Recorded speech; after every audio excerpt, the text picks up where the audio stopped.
முதலமைச்சர் மு.க.ஸ்டாலின் உத்தரவிட்டால் போடியில் போட்டி என முன்னாள் முதலமைச்சர் ஓ பன்னீர்செல்வம் தெரிவித்துள்ளார். தேனி மாவட்டம் போடிநாயக்கனூரில் செய்தியாளர்களை சந்தித்த முன்னாள் முதலமைச்சர் ஓ பன்னீர்செல்வம், தமிழக முதலமைச்சர் மு.க.ஸ்டாலின் உத்தரவிட்டால் வரும் தேர்தலில் போடி தொகுதியில் மீண்டும் போட்டியிடுவேன் என தெரிவித்தார். அதிமுக கூட்டணியில் யார் தலைமை என்றே தெரியவில்லை என்றும், அக்கட்சியின் தொண்டர்கள் தற்போது திமுகவில் இணைந்துவிட்டதாகவும் விமர்சித்தார். மேலும் எடப்பாடி பழனிசாமியின் தேர்தல் அறிக்கை மக்களை ஏமாற்றும் பொய் அறிக்கை என்றும், தென் மாவட்டங்களில் திமுகவே 58 தொகுதிகளிலும் வெற்றி பெறும் என்று ஓ பன்னீர்செல்வம் கருத்து தெரிவித்தார்.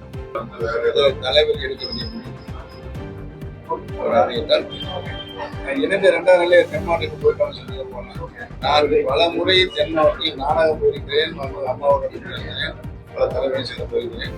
இதுவரை இது மாதிரியான எழுச்சியை பல கூட்டங்களை முழுமையான கூட்டங்களை நாளை வந்திருக்கேன்.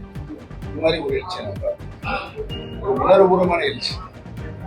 அந்த எழுச்சி யாரால் வந்ததுன்னா முதலமைச்சர் தளபதி அவர்களால் வந்தது என்று நான்.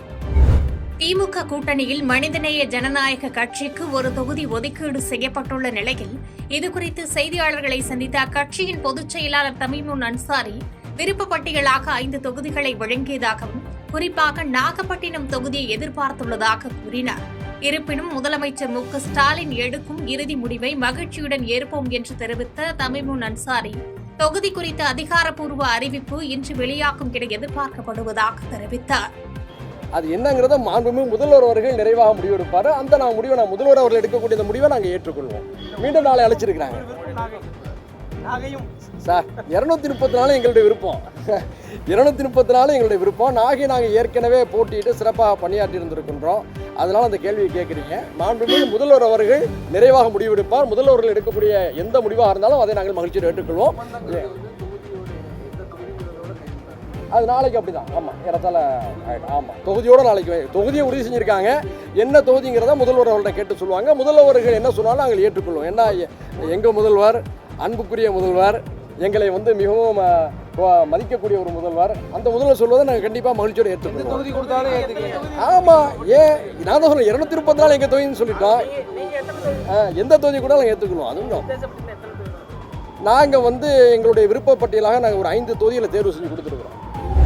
2011 தேமுதிக இல்லை என்றால் அதிமுக ஆட்சியை அமைந்திருக்காது என்று எடப்பாடி பழனிசாமியின் விமர்சனத்திற்கு தேமுதிக பொருளாளர் எல்.கே. சுதீஷ் கருத்து தெரிவித்தார். திமுகவுடன் தொகுதி பங்கீடு குறித்து நடைபெற்ற பேச்சுவார்த்தைக்கு பின்பு செய்தியாளர்களை சந்தித்த தேமுதிக பொருளாளர் எல்.கே. சுதீஷ், நாங்கள் கேட்ட தொகுதிகளில் 70% இடங்களுக்கு திமுக ஒப்புதல் அளித்துள்ளதாகவும், மீதமுள்ள இடங்கள் குறித்து இன்று இறுதி முடிவு எடுக்கப்படும் என்று கருத்து தெரிவித்தார். எங்களுடைய அந்த 10 தொகுதிக்கு எங்களுக்கு விரும்பிய தொகுதியில் நம்ம கேட்டிருக்கோம். அதில் கிட்டத்தட்ட ஒரு 70% நாங்கள் கேட்ட தொகுதி கொடுத்துருக்காங்க. மீண்டும் நாளை காலை 10 மணிக்கு எங்களுடைய பேச்சுவார்த்தை மீண்டும் காலை தொடரும். 7 இடங்கள் கொடுத்துட்டாங்கன்னு எடுத்துக்கலாம். இல்லை, தொகுதி 70% சொல்கிறாங்க, அது எப்படி எடுத்துக்கலாம் நீங்கள்? மீதி காலையில் 10 மணிக்கு வரும்.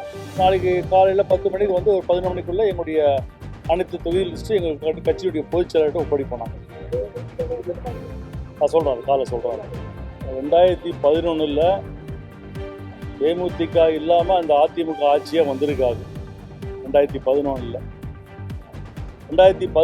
இன்னைக்கு பேசுகின்ற அதிமுகவுடைய பொதுச் செயலாளர் எங்கே இருந்தார் என்று அவருக்கு தெரியும், எங்களுக்கும் தெரியும். 2011 தேமுதிக இல்லை என்றால் இன்னைக்கு அதிமுக கிடையாது.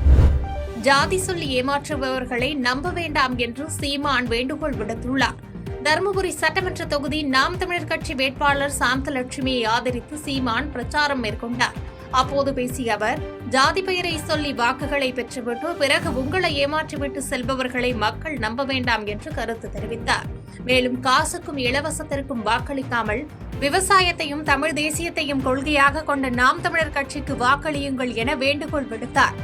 ஆனால் தொடர்ந்து 4.5 லட்சம் வாக்கை வாங்கிய ஒரு கட்சி 36 லட்சம் வாக்கை வாங்கி தனித்து அங்கீகாரத்தை பெற்று பெருத்த 3வது ஒரு கட்சியாக வளர முடியும் என்றால் விடாமுயற்சியும் தொடர் முயற்சியும் நம்பிக்கையும் தான் என்பதை என் அன்பு மக்கள் புரிந்து கொள்ள வேண்டும்.